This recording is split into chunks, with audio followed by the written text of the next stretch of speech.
We recently covered the perplexing, yet little shared ancient artifact which can be found at the ancient site of Patara.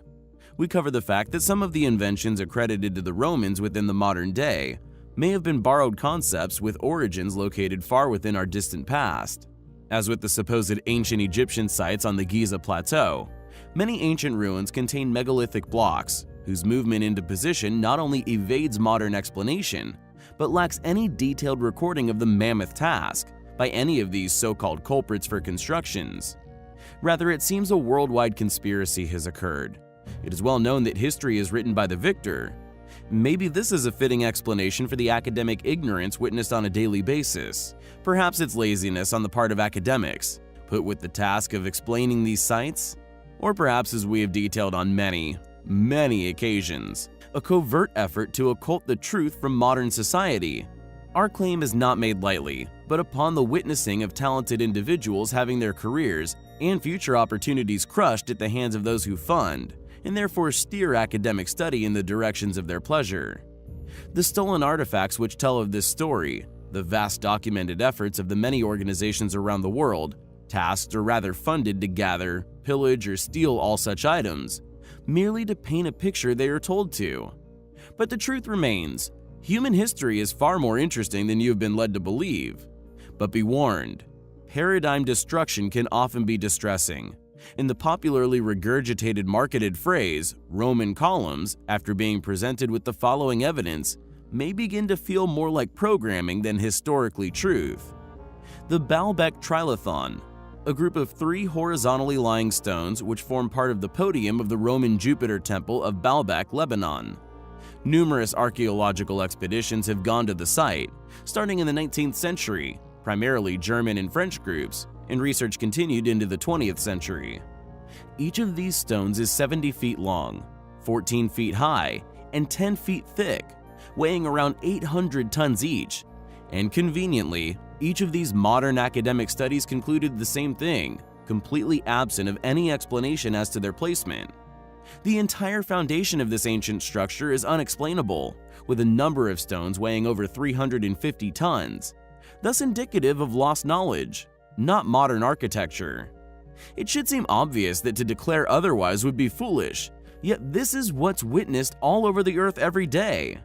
And we are yet to mention the world-famous, yet equally perplexing Stone of the Pregnant Woman, also at Baalbek, and weighing in at an astonishing 1,000 tons.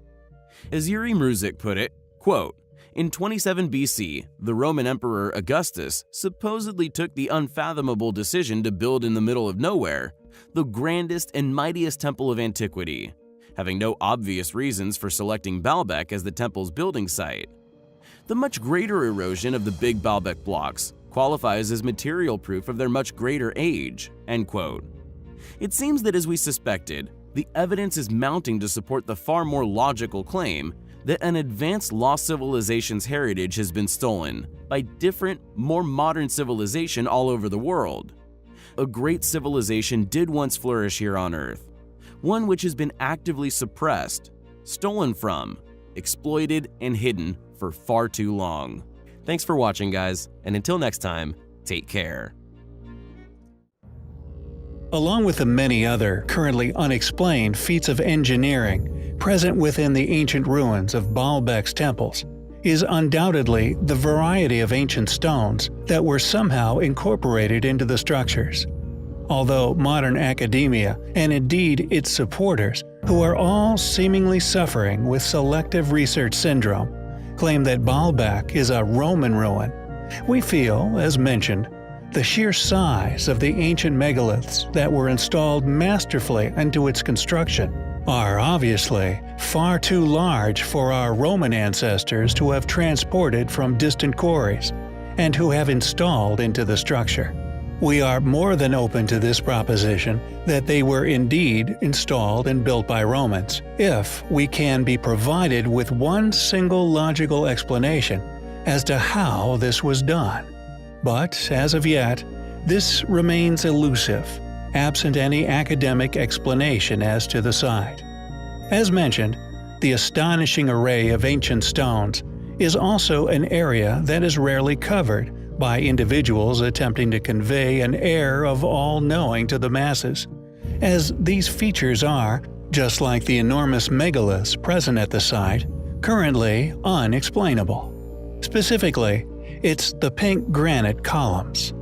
The reason for our focus on these particular stones is the fact that this pink granite is only available at one known ancient quarry, that being the famous quarry of Aswan, located within modern-day Egypt, an astonishing 1,500 kilometers away.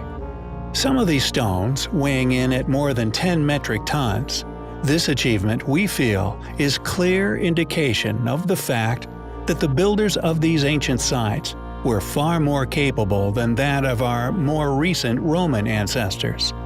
For example, as previously covered on our channel, Henri Layard brought two lamassu weighing in at a similar size around 10 tons to London.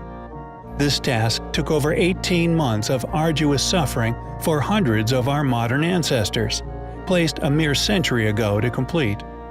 It included several near disasters, and included loading them onto wheeled carts, complex systems of modern pulleys and levers operated by dozens of men, the utilization of over 300 men in total, a barge, and a custom-built ramp to haul them up the steps and into the museum. How these same curators, historians, and academics alike can continue to claim that our Roman ancestors completed such tasks, along with the placement of such enormous stone megaliths, is to us absurd.